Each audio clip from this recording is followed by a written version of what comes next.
ये है मेरी पुरानी वीडियो जो मैंने मामा गाय के ऊपर बनाई थी और पिछले काफी दिनों से मुझे इसके ऊपर लगातार कमेंट्स आ रहे हैं। He is innocent, stop the hate already, look at the news, he is back, he was proven innocent, he is declared not guilty, please take down your video and is asking for 1K likes on this comment. I am sure इस video को देखने के बाद तुम ये comment ही delete कर दोगे। और सिर्फ मेरी वीडियो के नीचे ही नहीं, लोग मुझे पर्सनली डीएम करके भी बोल रहे हैं कि मामा गाय इनोसेंट है, वो जेल से बाहर आ गया। हाँ, ये सच है कि वो जेल से बाहर आ गया है और उसने दोबारा सोशल मीडिया पे भी पोस्ट करना शुरू कर दिया है। पर क्या आपको ये पता है कि कोर्ट के अंदर वो गिल्टी पाया गया था? Yes, the mama guy is not innocent. और गिल्टी पाए जाने के बावजूद वो खुला घूम रहा है। इस चीज से सिर्फ साउथ कोरिया के लोग ही नहीं बल्कि पूरी दुनिया के लोग डिसअपॉइंटेड हैं, गुस्सा हैं कि एक बार फिर बर्निंग सन की तरह Korean justice system has failed the women of Korea. बाहर आने के बाद उसने सोशल मीडिया पे एक लंबी स्टेटमेंट भी पोस्ट की जो कि बहुत ही क्लेवरली कंस्ट्रक्टेड है, बहुत ही सोच समझ के लिखी गई है, जिससे पढ़ने वाले को ये लगता है कि ये इनोसेंट है। इसे भी हम आगे वीडियो में डीकंस्ट्रक्ट करेंगे। इस वीडियो में मैं आपको बताऊंगा कि कोर्ट ट्रायल में एक्चुअली हुआ क्या था, गैंग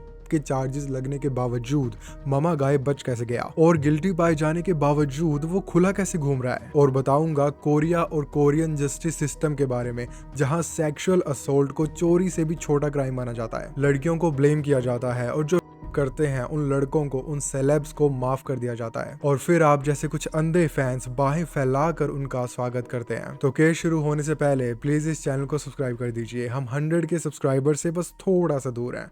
मेरा नाम है रायू कोड और आज का केस है सियो वोन जोंग AKA द मामा गाय पर।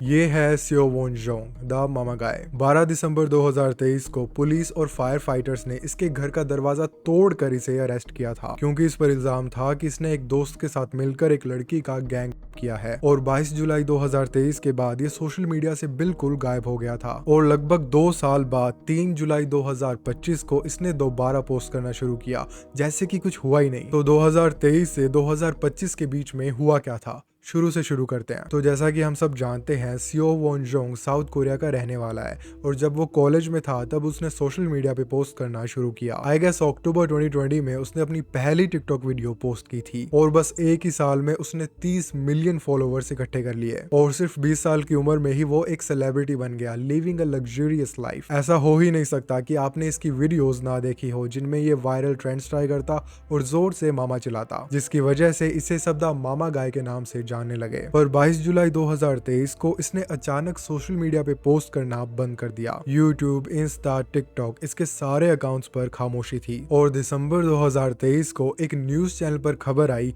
कि एक बहुत बड़े इन्फ्लुएंसर को अरेस्ट किया गया है क्योंकि उस पर इल्जाम है अपने दोस्त के साथ मिलकर एक लड़की को सेक्सुअली असॉल्ट करने का, उसका गैंग करने का। न्यूज पर दिखाई गई ब्लर्ड फोटो से और सियो वोन जोंग की एब्सेंस से लोग ये समझ गए कि ये द मामा गाय ही है। अरेस्ट होने के बाद जो पहली कोर्ट हियरिंग थी वो हुई थी 17 जनवरी 2024 को सियोल गंगनम डिस्ट्रिक्ट कोर्ट में, जहां पे प्रोसिक्यूटर्स ने सारे चार्जेस इस पे लगाए। पर चार्जेस थे क्या, उस रात को इन्होंने क्या किया था? एक रात सियो वोन जोंग अपने दोस्त के साथ एक क्लब में था और वहां पर उनकी मुलाकात एक लड़की से हुई जो इस केस की विक्टिम है और जिसकी आइडेंटिटी पब्लिक नहीं की गई फॉर ऑब्वियस रीजन। तो उन तीनों की बातचीत होने लगी और ये उस लड़की से फ्लर्ट करने लगा। He started putting forward sexual advances. पर जो वो लड़की थी उसे उन दोनों की इंटेंशंस कुछ ठीक नहीं लगी तो उसने वो एडवांसेस रिजेक्ट करके एक क्लियर बाउंड्री सेट कर दी थी। और फिर उन दोनों ने उस लड़की को ज्यादा से ज्यादा ड्रिंक्स पिलानी शुरू कर दी। They kind of force her. और देखते ही देखते वो लड़की पूरी तरह से इंटॉक्सिकेटेड हो गई। उसके बाद मामा गाय और उसका दोस्त उस लड़की को, जो कि इंटॉक्सिकेटेड थी, उसे उस दोस्त के अपार्टमेंट में ले गए और जब वो लड़की बेहोश थी तब उन दोनों ने उसे सेक्सुअली वायलेट किया। उस लड़की ने बताया कि उस रात को बीच बीच में उसकी आंखें खुल रही थी, उसे होश आ रहा था और तब उसे वीडियो रिकॉर्डिंग ऑन और ऑफ होने की आवाजें आ रही थी। और जब वो सुबह उठी तो उसे रियलाइज हुआ कि उसका हो गया है। तो वो जल्दी से पुलिस स्टेशन गई और उन्हें बताया कि कैसे सियो वोन जोंग और उसके दोस्त ने मिलकर उसे सेक्सुअली वायलेट किया और वो सब अपने फोन्स पर रिकॉर्ड भी किया। और ये जो पूरा इंसिडेंट था, जिस तरह से इस लड़की के साथ ये सब हुआ, ये साउथ कोरिया में बहुत कॉमन है। क्लब्स में या फिर गेट टुगेदर्स में जो लड़के होते हैं वो लड़कियों की ड्रिंक्स में कुछ ना कुछ मिला देते हैं and then they pass out, और फिर वो उनका एडवांटेज लेते हैं, उन्हें सेक्सुअली वॉयलेट करते हैं। बर्निंग सन और क्रिस वू वाले केस में भी मैंने आपको यही बताया था, उन्होंने उनका किया था और वो एक्ट रिकॉर्ड किया था। और क्योंकि जो साउथ कोरिया का जस्टिस सिस्टम है वो ऐसे एक्ट्स को बहुत लाइटली लेता है, तो ये जो कल्प्रिट्स होते हैं ये बच जाते हैं। तो 12 दिसंबर 2023 को पुलिस सियो वोन जोंग के पास पहुंची। पुलिस उसका दरवाजा खटखटाती रही, बेल बजाती रही, वो घर पे था फिर भी उसने गेट नहीं खोला। तो पुलिस को फायर फाइटर्स को बुलाना पड़ा और फोर्सफुली उसके घर में घुसकर उसे अरेस्ट करना पड़ा। अरेस्ट होने के बाद मामा गाय पे 2 मेजर चार्जेस लगे थे। पहला था gang of N unconscious victim और दूसरा था वो एक्ट सीक्रेटली फिल्म करने का। अगर वो इन सारे चार्जेस में गिल्टी पाया जाता, जो कि काफी सीरियस चार्जेस हैं, तो गेस करो उसे कितने साल की जेल होती? 7 साल, सिर्फ 7 साल, विच बैफल्स मी।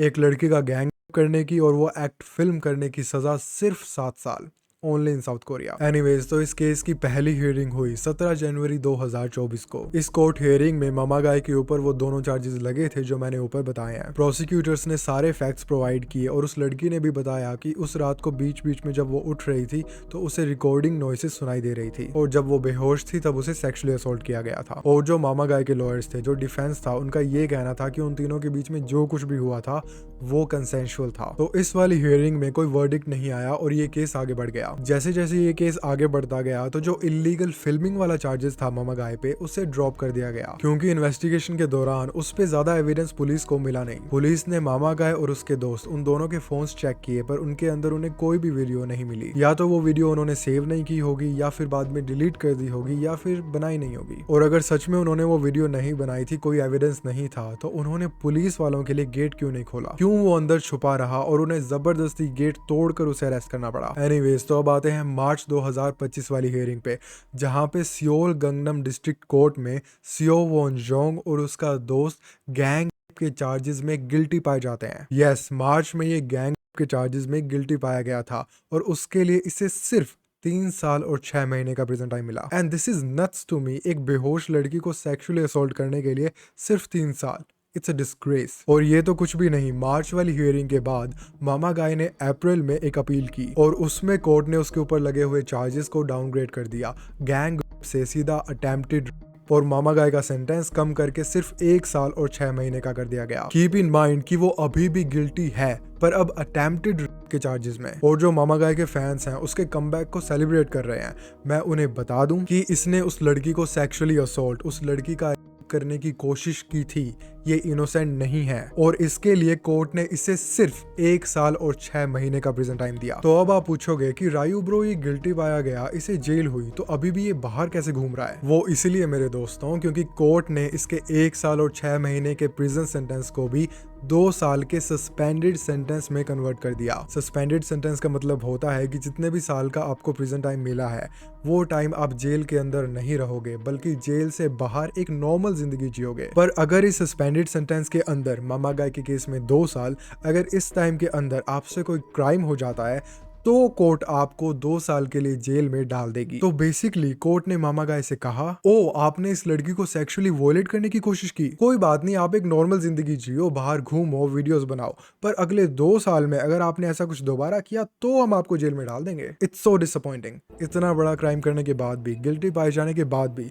वो बाहर घूम रहा है, आजाद है। जब इस मामा गाय का कोर्ट ट्रायल चल रहा था और जब उसे वो 3 साल वाला सेंटेंस मिला था, तब उसने उस लड़की के साथ मिलकर, उस विक्टिम के साथ मिलकर एक सेटलमेंट की थी, जिसका मतलब है इसने उस लड़की को पैसे दिए थे ये केस सेटल करने के लिए। और ये भी एक वजह थी कि मामा गाय गिल्टी पाए जाने के बावजूद बच गया। Honestly personally I don't blame the victim, क्योंकि आपके साथ इतना बुरा हुआ है और जो कल्प्रिट है, जिसने आपका रेप किया है, उसे सिर्फ 1-2 साल का प्रिजन टाइम मिल रहा है। It's a joke honestly. तो अगर उसने पैसे लेकर ये केस सेटल भी कर लिया तो I don't blame her at all. अब मामा गाय बाहर है और सोशल मीडिया पे ऐसे पोस्ट कर रहा है जैसे कि कुछ हुआ ही नहीं। 21 मई को बाहर आने के बाद मामा गाय ने एक ऑफिशियल अपॉलॉजी पोस्ट की, जो कि बहुत ही केयरफुली क्राफ्टेड थी, ताकि पढ़ने वाले को ऐसा लगे कि वो इनोसेंट है। आई मीन काफी लोगों को तो पता भी नहीं है कि ये गिल्टी है, उन्हें लगता है कि ये दोबारा पोस्ट करने लगा है तो ही मस्ट बी इनोसेंट। और इनकी बात छोड़ो, कुछ लोग, कुछ फैंस सब कुछ जानते हुए भी इसको को डिफेंड कर रहे हैं, जो कोई सरप्राइजिंग बात नहीं है। हमारे बर्निंग सन, क्रिस वू, किम सो ह्यून, इन केसेस में भी फैंस आज भी इन्हें डिफेंड कर रहे हैं। बाय द वे, मैं किम सो ह्यून के बारे में भी एक वीडियो बना रहा हूँ,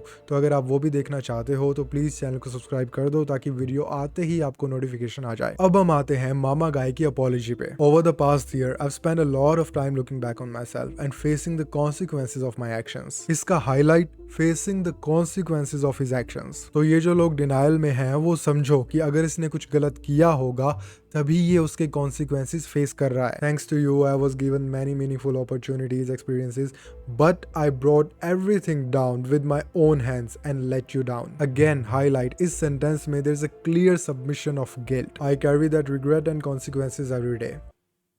श्योर एवरी डे उस लड़की के साथ जो होना था वो हो गया, इसको जेल भी नहीं मिली और ये वापस नॉर्मली वीडियोस पोस्ट कर रहा है। Sure he is facing the consequences. इसके बाद he said I was found not guilty of the major charges that were widely reported. इसका मतलब है कि एंड में जो गैंग वाला चार्ज था और जो फिल्मिंग वाला चार्ज था उसके लिए ये इनोसेंट पाया गया था, पर उसने इस पैरा में ये मेंशन नहीं किया कि वो अटेम्प्ट टू के चार्ज में गिल्टी पाया गया है। इसके बाद he said I was not found guilty of the major charges that were widely reported. The claims about the unlawful confinement reported by some media outlets were also based on misinformation.